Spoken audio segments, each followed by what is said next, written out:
ಅಂದು 20 ಫೆಬ್ರವರಿ 2026 ಲಕ್ನೋ ನಗರದಲ್ಲಿ ಸಾಮಾನ್ಯ ದಿನ ಮುಗೀತಾ ಬರ್ತಾ ಇತ್ತು. ಸಂಜೆಯ ಗದ್ದಲ ನಿಧಾನವಾಗಿ ರಾತ್ರಿ ನಿಶ್ಶಬ್ದಕ್ಕೆ ಬದಲಾಗ್ತಾ ಇತ್ತು. ಆದರೆ ಆ ರಾತ್ರಿ ಒಂದು ಮನೆಯೊಳಗೆ ಮಾತಿನ ಒತ್ತಡ ಹೆಚ್ಚಾಗ್ತಾ ಇತ್ತು. ಹೊರಗೆ ಎಲ್ಲವೂ ಶಾಂತವಾಗಿ ಕಾಣ್ತಾ ಇತ್ತು, ಆದರೆ ಒಳಗೆ ಕೋಪ ನಿಧಾನವಾಗಿ ಬೆಳೀತಾ ಹೋಗ್ತಾ ಇತ್ತು.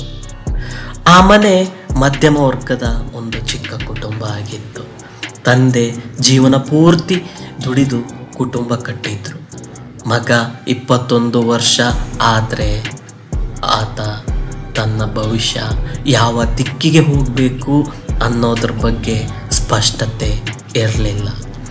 ತಂದೆಗೆ ಒಂದು ಕನಸು, ಮಗ ಯಶಸ್ವಿ ಆಗಬೇಕು ಅಂತ. ಮಗನಿಗೆ ಒಂದು ಆಸೆ, ತನ್ನದೇ ದಾರಿ ಆರಿಸ್ಕೋಬೇಕು ಅಂತ. ಇಬ್ಬರದು ತಪ್ಪಲ್ಲ, ಆದರೆ ಇಬ್ಬರು ಒಬ್ಬರನ್ನೊಬ್ಬರು ಅರ್ಥ ಮಾಡಿಕೊಳ್ಳಿಲ್ಲ. ಇದು ಒಂದೇ ದಿನದ ಸಮಸ್ಯೆ ಅಲ್ಲ, ತಿಂಗಳುಗಳಿಂದ ಸಣ್ಣ ಜಗಳಗಳು ನಡೀತಲೇ ಇತ್ತು. ಅಂದು ರಾತ್ರಿ ಸುಮಾರು 10:30 ಸಮಯ ಆಗ್ತಾ ಬರ್ತಾ ಇತ್ತು. ಸಾಮಾನ್ಯ ಮಾತುಗಳು ಶುರು ಆಗ್ತಾ ಹೋಯಿತು, ಆದರೆ ಹಳೆಯ ವಿಷಯಗಳನ್ನು ಮತ್ತೆ ಹೊರತರಲಾಯಿತು. ಧ್ವನಿ ಹೆಚ್ಚಾಗ್ತಾ ಹೋಯಿತು, ಆರೋಪಗಳು ಮೇಲಿಂದ ಮೇಲೇನೆ ಬರ್ತಾ ಹೋದವು. ತಂದೆಯ ಮಾತುಗಳು ಬಹಳ ಗಟ್ಟಿಯಾಗಿತ್ತು. ಮಗನ ಪ್ರತಿಕ್ರಿಯೆ ಕೂಡ ಅಷ್ಟೇ ಕೋಪದಿಂದ ಬರ್ತಾ ಇತ್ತು. ಆ ಕ್ಷಣದಲ್ಲಿ ಯಾರೂ ಕೂಡ ಹಿಂದೆ ಸರಿಲಿಲ್ಲ. ಕೆಲವೊಮ್ಮೆ ಒಂದು ಕ್ಷಣ ಸಾಕು. ಕೋಪ ತಾರಕಕ್ಕೇರಿದಾಗ ಮಾನವ ತರ್ಕ ಕೇಳುವುದಿಲ್ಲ. ಆ ಮನೆಯೊಳಗೆ ಕೆಲವು ಸೆಕೆಂಡುಗಳ ಘಟನೆ ಆ ಕುಟುಂಬದ ಭವಿಷ್ಯವನ್ನೇ ಬದಲಿಸ್ಬಿಟ್ಟಿತ್ತು. ಅದರ ನಂತರ ಬರೀ ಆ ಮನೆಯಲ್ಲಿ ಮೌನ ಕೂಡಿತ್ತು.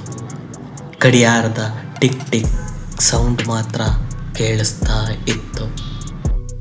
ಅವನು ಎಲ್ಲಿಗೂ ಓಡಿ ಹೋಗಲಿಲ್ಲ, ಆದರೆ ಹೊರಗೆ ಕೂಡ ಯಾರನ್ನೂ ಸಹಾಯ ಬೇಡಲಿಲ್ಲ. ರಾತ್ರಿ ಪೂರ್ತಿ ಮನೆಯೊಳಗಿದ್ದ.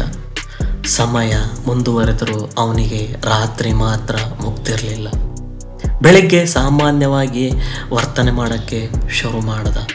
ಬೆಳಗ್ಗೆ ತಂದೆ ಹೊರಗೆ ಬರಲಿಲ್ಲ, ಕರೆಗಳಿಗೆ ಉತ್ತರ ಕೂಡ ನೀಡಲಿಲ್ಲ. ಕುಟುಂಬದವರಿಗೆ ಅನುಮಾನ ಶುರು ಆಗ್ತಾ ಹೋಯಿತು. ಮನೆಗೆ ಬಂದಾಗ ಪರಿಸ್ಥಿತಿ ಮಾತ್ರ ವಿಚಿತ್ರವಾಗಿತ್ತು.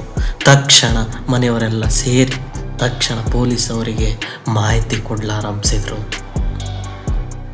ಪೊಲೀಸರು ಸ್ಥಳಕ್ಕೆ ಭೇಟಿ ನೀಡಿದ್ರು, ಮತ್ತೆ ಪರಿಶೀಲನೆ ಕೂಡ ಶುರು ಮಾಡಿದ್ರು. ಅಲ್ಲಿ ಬಲವಂತ ಪ್ರವೇಶದ ಗುರುತುಗಳು ಮಾತ್ರ ಸಿಗಲಿಲ್ಲ. ಅಲ್ಲಿ ಕಳ್ಳತನವೂ ಕೂಡ ಆಗಿರಲಿಲ್ಲ. ಅದರ ಅರ್ಥ ಹೊರಗಿನಿಂದ ಯಾವುದೇ ವ್ಯಕ್ತಿ ಕೂಡ ಒಳಗೆ ಬಂದಿರಲಿಲ್ಲ. ಮಗನ ಹೇಳಿಕೆಗಳಲ್ಲಿ ಸಣ್ಣ ವ್ಯತ್ಯಾಸಗಳು ಕಂಡು ಬರ್ತಾ ಇತ್ತು. ವಿಚಾರಣೆ ಗಟ್ಟಿಯಾಗಿ ನಡೆಯುತ್ತಾ ಇತ್ತು. ಗಂಟೆಗಳ ಪ್ರಶ್ನೆಗಳ ನಂತರ ಅವನು ಮೌನವಾಗಿಬಿಟ್ಟಿದ್ದ. ಕೊನೆಗೆ ಒಪ್ಪಿಕೊಂಡ್ಬಿಟ್ಟಿದ್ದ.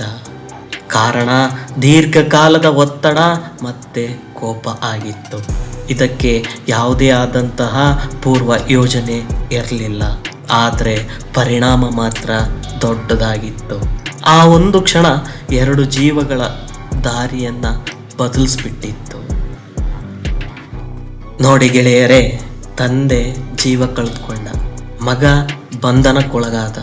ಕೆಲವು ಅಪರಾಧಗಳು ಪೂರ್ವನಿಯೋಜಿತವಾಗದೇ ಇದ್ದರೂ ಕೂಡ ಅದರ ಪರಿಣಾಮ ಮಾತ್ರ ಜೀವಿತಾವಧಿಯಾಗಿರುತ್ತೆ. ಇದು ಫೆಬ್ರವರಿ 20, 2026 ಆ ಮನೆಗೆ ಸಾಮಾನ್ಯ ದಿನವಾಗಿರಲಿಲ್ಲ. ಇಂತಹ ನಿಜವಾದ ಘಟನೆಗಳಿಗೆ ದಯವಿಟ್ಟು ಸಬ್ಸ್ಕ್ರೈಬ್ ಮಾಡಿ, ಸಪೋರ್ಟ್ ಮಾಡಿ.